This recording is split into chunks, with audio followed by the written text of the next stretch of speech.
tend to think that there would have been tremors there. I just think just because of what's happening now, where it's affecting every place. I mean, even some tremors in I think the Kurds would have gotten pretty stirred up. The Kurds. I mean, God, they've been waiting to do this for. They've been waiting, and this would have been. Talk about people who we betrayed in terms of for 30 years. Yep. Right. But talking about somebody who already demonstrated he would use chemical warfare. Yeah, and he had those two nutburger sons of his, man. I think they make the Gaddafi sons look kind of tame. All right, so what were their names? It was Kusei and Eminem. Kind of, Kusei and Kusei, I guess. I'm not sure. All right. Of course, we've seen this movie before, Trouble in the Middle East, whether it's the Arab oil embargo in '73, or the revolution in Iran in '79, or Saddam taking Kuwait in 1990. Here we go again with higher prices at the pump. At a time like this, when obviously we see gas prices pretty much out of our control, shouldn't the United States be pursuing a do everything policy on energy? Can you ever more justify things like the permatorium in the Gulf of Mexico? Oh yeah, I would love to see alternative energy come to the forefront, but I'm not so. I don't live in such a fantasy land to think that it's going to happen in 5 years or 10 years or 20 years. I really think it's a 50-year thing to turn it around, and I really think we need to take advantage of our own resources here in the country. I think natural gas we're going to see here in the States is going to become a big issue over the next 3 to 5 years. We'll see more and more of that used.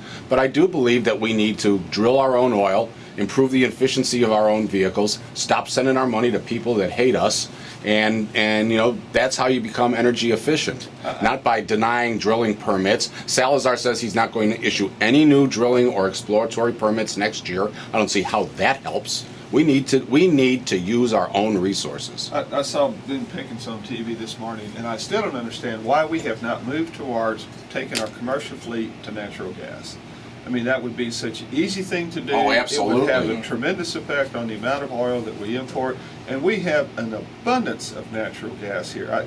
There is so much that we could be doing, but it seems like that on a national level, everybody gets distracted and wants to pay attention to other matters than well, doesn't it seem as if we constantly, it seems like the way to make waves or make a splash as a politician is to pick one thing, make that your silver bullet. What I'm saying is, don't we need all of the, above? All the options. No matter, whenever you're trying to solve any problem at all, the responsible, smart person says, give me all the options. So what we need is not pick and choose, and we're for this and we're against it. We're for everything. Exactly. We're for everything, and over time, as happened with the internal combustion engine in automobiles, over time, the consumer will decide, will pick the winner or pick the most logical or the easiest to use technology. But I think we're killing ourselves trying to find the one thing and put all of our eggs in that basket. And we're also trying to assuage our guilt and or I also whatever. Think this idea that if we exploit the oil we have, that makes us more dependent on oil. I don't know. I don't buy that. I agree. And I think that if you have to drill in the Gulf, that it would be a transitory phrase anyway until we really start getting serious about alternative energy and using more natural gas. I mean, obviously, drilling in the Gulf wouldn't be the answer to everything. It does have to be something that's comprehensive. So, are the people trying to stop that, Cary? Are they really, in essence, trying to starve us energy-wise, so that their proposed solution, their proposed future we'll come on our knees begging them to give us solar or give us natural gas or give us electric? I mean, is that what's going on here? I mean, other Americans? I mean, are our leaders trying, in essence, to say, you're going to be hurting so bad, you're going to have $5 a gallon gasoline, you'll be begging us for those hybrids and those electric cars? I won't deny the reality of that something that cynical could be at play. I won't deny that at all, but I don't want to accuse them of that. You sure would want to hope that that's I hope it's not true too. You've seen the zeal. Yeah. The people like Al Gore who seem to have it's almost become a religion for them. It is a religion. And it's the zeal is so great and their passion is so great that they won't let the facts get in the way. And I would go with that as opposed to the more cynical, which again, I won't close the door on the cynicism, But I could see where the zeal is so great that you don't look at the possible merit of that which you're against. But I think there's some other issues at work, and that is, again, we do a lot in government to support the oil companies and oil production, which is important. But there needs to be some policies that also start shifting those resources. And so I think there is some lobbying goes on to protect the status quo, because those who have the gold make the rule. And so the people with the gold right now, the large conglomerates, are kind of making sure that the policies that help them thrive continue to stay in place. And maybe we need some far-reaching or better thinking individuals up there to say, okay, fine, we can still do the oil as we're talking about, but let's start moving towards production of natural gas and conversion. Yeah. And there's some government policies that could help spur the conversion of our commercial. We talked earlier about rising food prices and rising commodity prices. One of the things that has driven that and continues to drive that is this insistence we have, and that the green movement has, that somehow corn, a foodstuff, makes better gasoline than it does food. Okay, so now it costs more to feed the livestock. Now it costs more to fertilize the corn that is only 50% of as efficient as oil, and it's also messing up the food balance in the rest of the world. Part of the Egyptian issue was their rising food prices and their inability to secure foodstuffs. And if we would take the ethanol subsidies and put it towards subsidies to conversion of your commercial fleet, that makes more sense. Hey, I would convert my pickup truck to LP tomorrow if there was a way to, and there is a way to do it, but I mean if it was an easy enough process. 10:34 on KTSA. It's Gang of Four for Friday morning. Robert Flemming, Steve Hilbig, Cary, Clack. We're talking about the big stories of the day and the week.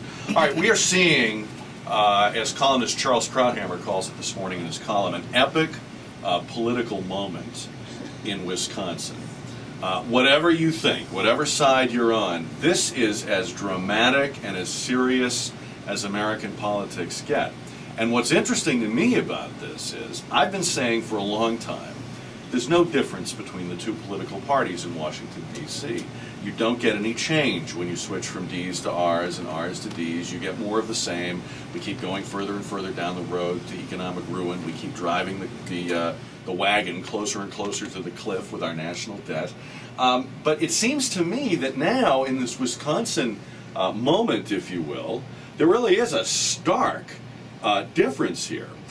You have the Democratic Party, led by President Obama, saying absolutely no. No on the budget. No on the deficit. No on entitlement reform. No on what the governor of a state is trying to do. Here's the president weighing in against a governor. On the other hand, and I can only say this about Governor Walker because I don't know that there's any other leadership out there like this. This guy, who none of us had ever heard of until a few weeks ago, let's face it, has absolutely stuck his neck out there and done what I've always said somebody was going to have to do, told such an unpleasant truth to his taxpayers that they're going to hate him for it now, but someday they're going to be glad, they're going to respect the fact that they were finally given the truth about how broke they are and about how unkeepable the promises are that have been made by several of his predecessors in both parties. It's really a remarkable moment, and for once there really does seem to be a difference between what the Republicans and the Democrats are doing. I don't know, but he won that part. He won the economic part of the argument when it comes to Wisconsin public workers needing to pay more for their pension and needing to pay more for their health care, which they really did have an incredibly sweet deal suited anywhere in the United States, and the unions agreed with that. To me, oh, but wait a minute, Cary. Hold on. They didn't agree until these demonstrations exposed to the country how sweet a deal that was. I'm not denying that. And it backfired on them, and they realized they were going to have to give in on That's why I say that Walker and won, but then he said he still refuses to negotiate because it comes down to the collective bargaining. No, it doesn't. It comes, the one thing they don't want to talk about, it comes down to the fact that it's about the dues. It's about the union dues and the money that the public service employee unions funnel into political campaigns. Right now, the state takes the money out of the check, just like any other deduction, and sends it off to the union. Under Walker's plan, the members would be required to pay their own union dues, in essence, writing a check. And that is going to be exposed because in many situations, the money that they're sending into these union dues is 2 to 3 times higher than what they would pay, what they're being asked to pay in their insurance and in their pension contribution. And so the problem then is they know that these union members are going to be like, this is how much money I send you, and this is what you're doing with the money? Oh no, I'm not down with that at all. And that, I think, and no, the mainstream media has not touched on that one darn bit. Well, I think that the other thing Governor Walker is saying, if I understand it, is they conceded now, Cary, in this moment, but this can't be a one-time Power give concedes back. nothing without demand. So the governor made a demand, and No, so but some he union power made some can't. concessions. They've got a $3.5 billion shortfall just in the current budget Yeah. cycle. But long term, they're broke. And what I'm saying is, they can't give it back now while everyone's watching, and then in a year or two, or after the next election, claw back those benefits. That's why that collective bargaining has to change. And I'm not denying the economics of the finances, but I still think that for Walker, at least, for his big deal is the collective bargaining rights of the unions. And I don't Because if you don't change that, but I you'll don't- be back in this but I mess don't- again in a and few maybe years. and there needs to be some negotiation on that. But what you say, he's not going to negotiate with them on that. Well, I don't see this spreading across the nation. Mitch Daniels of Indiana has backed off from that. Even Rick Scott of Florida has backed off on that. So I don't necessarily see it I think spreading. if Walker is successful in Wisconsin, we'll see Daniels, we'll see them come back to the table. But I think the biggest thing here is that he has to stand strong. They have to make these changes. Now, Wisconsin has some of the strongest, not some of the strongest set of civil service rules in the country.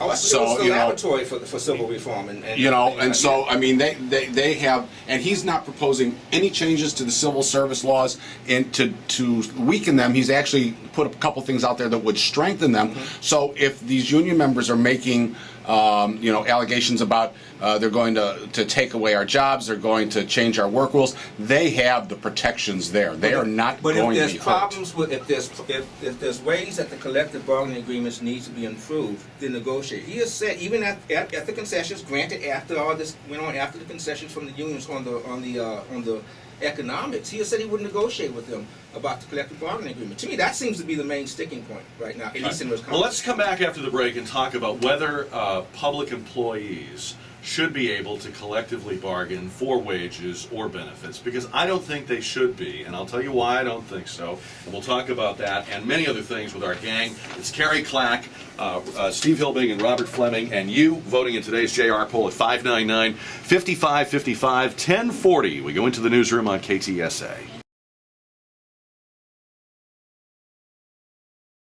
Go get 1047 on News Talk 550 KTSA.